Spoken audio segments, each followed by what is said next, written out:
What's going on, guys? Eternal Wind back with another Ghost of Tsushima video, and today we are going to cover the full support Ronin build that I utilized in the last video that I posted where we unlocked the Hidden Heart. This is going to be, again, a full support build. You'll have some damage, um, but mostly this build is designed to support your team with tons of healing, as well as, keeping your flash and black powder bombs up as much as possible with munitions. It's a very straightforward build, but very effective. This is kind of what the Ronin was designed to do initially, even though we've found several other builds to utilize its prowess in other ways. But again, full support Ronin. Um, Right off the bat, we have a Moon Katana with Moon Master. I put Burning Blade on here. You can kind of put whatever you want. You can either do Way of the Flame or Poison Blade. I just like Burning Blade because I do have Fire Master on this build. But we've got melee and Oni damage.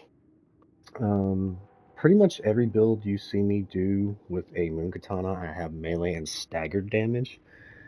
Because it's extremely easy to strip stagger gauges with the Moon Master cancel. But I put Oni damage on here. I've actually got it twice to try to ensure that my Spirit Kunai can always get a kill, even if it's an Oni, to keep up the smoke bomb for your team as well as munitions. And then the bomb pack, which is like the OG go-to.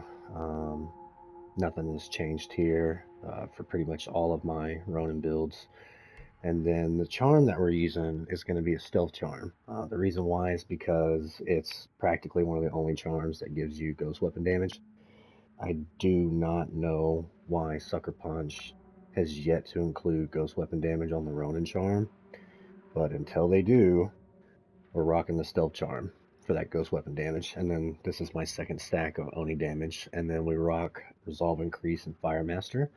We rock Resolve Increase just to give you an extra resolve, obviously, to help towards your healing ultimate. And then the Fire Master to go along with your black powder bombs and your burning blade.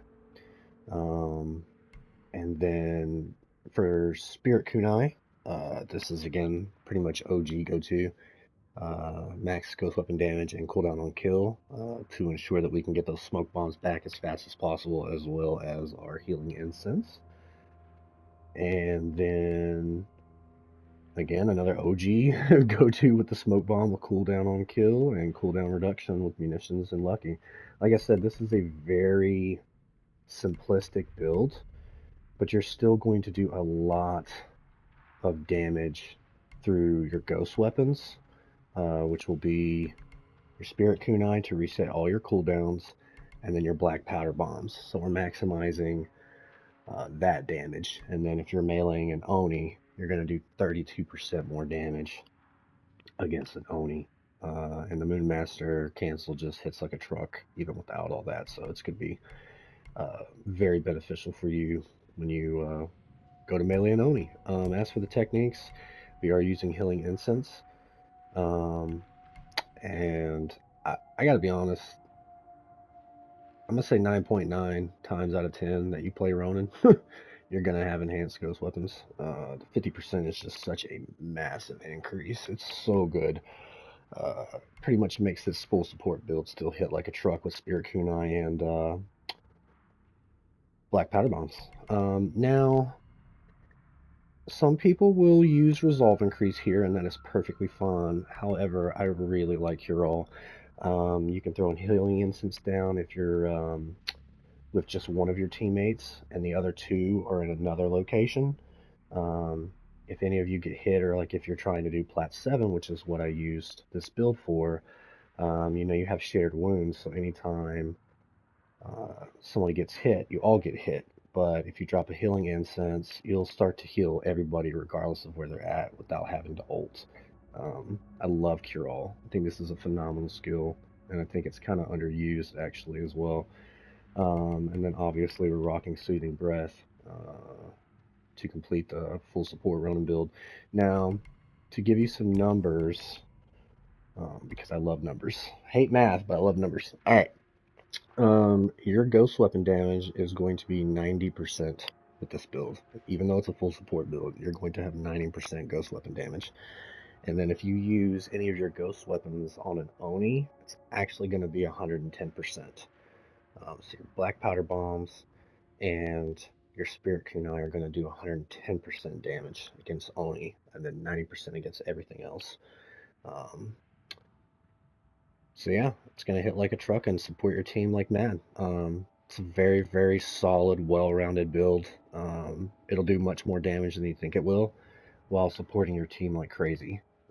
Again, this is the build that I used when we unlocked the Hidden Heart. Again, shout out to TG Dude Always, a long shot, for helping me with that, and my boy Fam as always. And that's going to be the build, guys. I do have more builds incoming, so just stay tuned for that. And if you have any suggestions or anything you'd like to see that I haven't covered yet, please feel free to leave any of that down in the comments section. Like and subscribe, all that good stuff, and I'll catch you on the next one. Peace.